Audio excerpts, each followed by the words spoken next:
اس کے ساتھ ساتھ چونکہ بڑی طاقتیں جو ہیں، بڑے ممالک جو ہیں، تو وہ کنٹینمنٹ کے علاوہ جو ہندوستان سے ایک انٹرسٹ رکھتے ہیں، وہ ایک اکنامک انٹرسٹ ہے.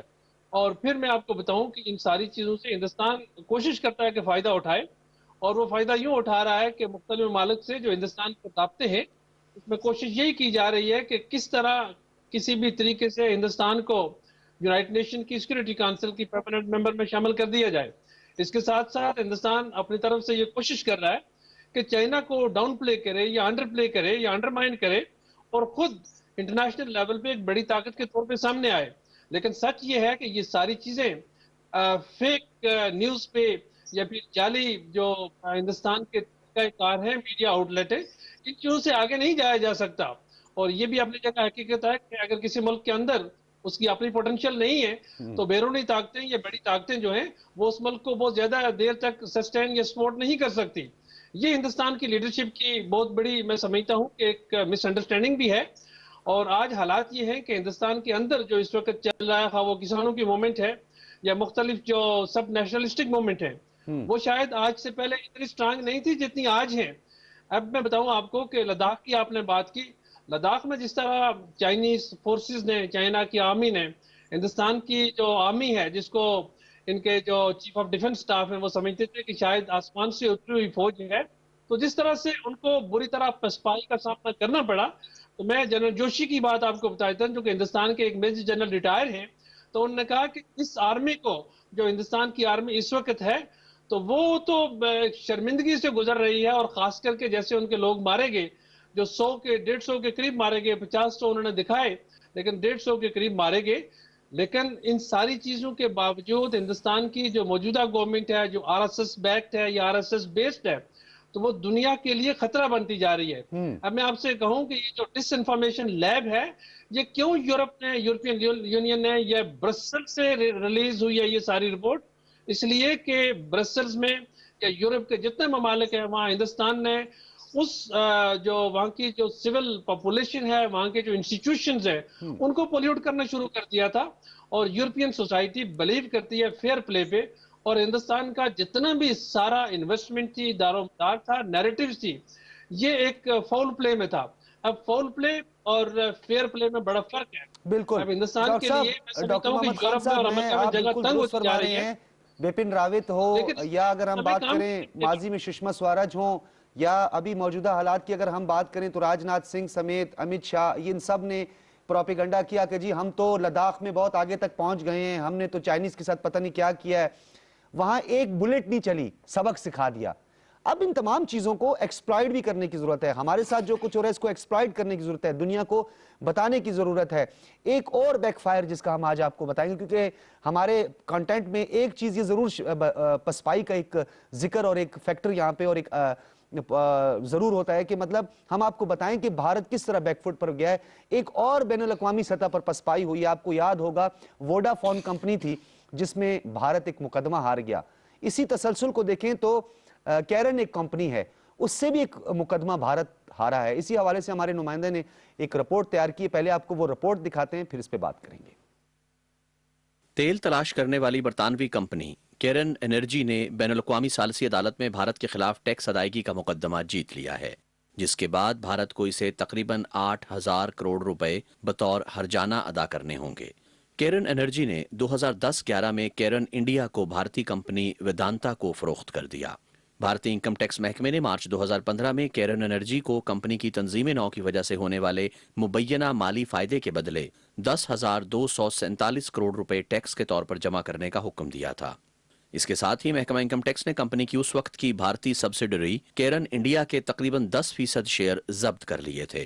بھارت کا یہ بھی کہنا تھا کہ 2012 کے نئے ٹیکس قوانین کے تحت اس طرح کے کیس کا فیصلہ کرنے کا اختیار صرف بھارت کو ہے. کیرن انرجی نے 2015 میں بھارت کے اس فیصلے کو ہیگ کی بین الاقوامی ثالثی عدالت میں چیلنج کر دیا. بین الاقوامی ثالثی عدالت نے اپنے فیصلے میں کہا کہ کیرن کے ٹیکس کا معاملہ ٹیکس کا تنازع نہیں ہے، بلکہ یہ سرمایہ کاری سے متعلق تنازع ہے، لہٰذا یہ اس کے دائرہ اختیار میں آتا ہے. اس نے اپنے فیصلے میں مزید کہا کہ بھارت کی طرف سے ٹیکس کی ادائیگی کا مطالبہ باہمی سرمایہ کاری تحفظ معاہدے کی خلاف ورزی ہے. عدالت نے بھارتی انکم ٹیکس محکمے کی جانب سے کیرن انرجی سے 10,247 کروڑ روپے کے مطالبے کو بھی خارج کر دیا.